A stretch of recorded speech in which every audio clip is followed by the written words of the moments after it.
అంటే for example third లార్డ్కి మీకు own హౌస్లో ఉండి కేంద్ర స్థానం అయ్యి ఏదైనా యోగం పంచమహాపురుష యోగాలో ఒక యోగం పట్టింది అనుకోండి, లేదు your third lord is exalted ఒక మంచి స్థానంలో, లైక్ అది మంచి స్థానం అంటే మనం ఏం చెప్పచ్చు, కేంద్ర స్థానాల్లో కోణస్థానంలో.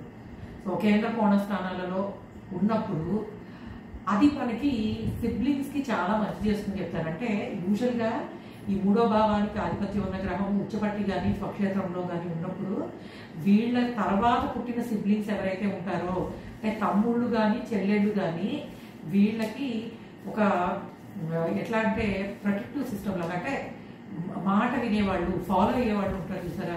మీకు కొంతమందికి వాళ్ళ తమ్ముళ్ళు ఏది చెప్పినా చెల్లెళ్ళు కానీ ఓకే మా అక్క మా అన్న చెప్పారు అది ఫాలో అయిపోవాలి అని చెప్పి అనుకుంటారు.